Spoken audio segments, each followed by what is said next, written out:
بہت سے نیک مسلمانوں کو میں نے دیکھا ہے جمعے کے بعد سے عصر تک بیٹھے رہتے ہیں مسجد کے اندر اللہ کی یاد میں. تو یہ نہیں ہے کہ حکم ہے وہ حکم کی خلاف ورزی کر رہے, نہیں. ہاں جا سکتے ہو, کہ جاؤ, تمہارا کاروبار ہے, تمہاری دکان ہے, کوئی تمہارا دفتر ہے, اس میں جانا ہے جاؤ. فانتشروا فی الارض وابتغوا من فضل اللہ, اللہ کا فضل تلاش کرو. اب یہاں یہ بہت اہم مقام ہے کہ مراد ہے رزق, لیکن رزق کو اللہ کا فضل قرار دیا جا رہا ہے.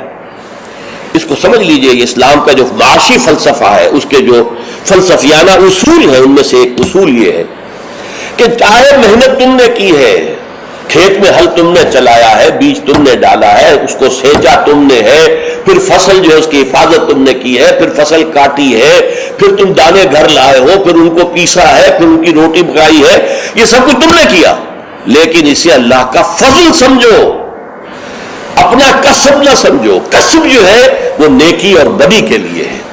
انسان نیکی کما رہا ہے, یہ اس کی کمائی ہے, بدی کما رہا ہے, یہ اس کی کمائی ہے. جہاں تک رزق کا تعلق ہے, یہ اللہ کا فضل ہے, اور فضل اسے کہتے ہیں جو بلا استحقاق دیا جائے, جس کا تقاضا نہ کیا جا سکے. جس کی مثال سادہ سی میں دیا کرتا ہوں کہ آپ نے کسی مزدور کو رکھا ہے, 8 گھنٹے اس نے کام کرنا ہے, آپ نے فرض کیجئے 100 روپے مقرر کیے ہیں اس کی مزدوری. دن بھر آپ نے دیکھا کہ ایک مزدور بڑی محنت سے کام کرتا, دل لگا کے کام کیا اس نے, چاہے کوئی دیکھ رہا ہو چاہے نہ دیکھ رہا ہو. ایک تو ہوتے ہیں وہ کوئی دیکھ رہا ہے تو کام میں لگ گئے, کوئی نہیں دیکھ رہا ہے تو بیٹھ گئے. نہیں, اس نے بڑی جی لگا کے کام کیا ہے. تو شام کو آپ اسے 100 روپے بھی دیتے ہیں, 10 روپے اور دیتے ہیں. یہ 10 روپے فضل ہے, یہ وہ ڈیمانڈ نہیں کر سکتا. ڈیمانڈ تو 100 کر سکتا تھا, 100 طے ہوئے تھے, لیکن آپ نے اپنی طرف سے بغیر اس کے کسی قانونی استحقاق کے 10 روپے اسے دے دیے, یہ فضل ہے. اسی طریقے سے رزق جو بھی انسان کو ملتا ہے وہ فضل ہے اللہ کا, اسے اپنا کسب نہ سمجھو. جب تم سمجھو گے یہ اللہ کا فضل ہے تو پھر دیکھو گے اللہ اس کو کس طور سے خرچ کرنا چاہتا ہے, کروانا چاہتا ہے مجھ سے, کس کس کے حقوق اللہ نے اس میں رکھے ہیں. تو فَابْتَغُوا مِن فَضْلِ اللَّهِ وَاذْكُرُوا اللَّهَ كَثِيرًا, لیکن اس میں بھی اللہ کو کثرت کے ساتھ یاد کرو. یہ نہ ہو کہ مسجد میں تو اللہ کا ذکر ہوا, باہر نکل گیا تو بھول گئے, نہیں, بلکہ یہ کہ جو کام کر رہے ہو اس میں کام میں تمہارے ہاتھ مصروف ہو اور دل تمہارا جو ہے وہ اللہ کے ساتھ لگا ہوا ہو. جسے آپ کہتے ہیں پنجابی میں ہتھ کارول دل یارول.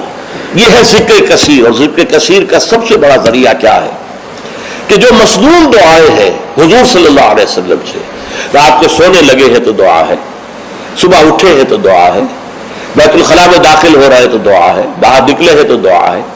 ظاہر بات ہے کوئی ایکسٹرا ٹائم تو آپ کا نہیں لگ رہا, وہ کام کر رہے ہیں آپ, لیکن ہر کام پہ کرتے. شیشہ دیکھا ہے, آئینہ دعا ہے, کپڑے بدلے ہیں دعا ہے, گھر سے نکلے ہیں مسجد کے لیے دعا ہے, مسجد میں داخل ہوئے تو دعا ہے, مسجد کے اندر تو ذکر ہے ہی ہے سارا, باہر نکلے ہیں تو دعا ہے, بازار میں داخل ہو رہے ہیں تو دعا ہے, بازار سے واپس آ رہے ہیں تو دعا, ہر کام کے لیے دعا ہے.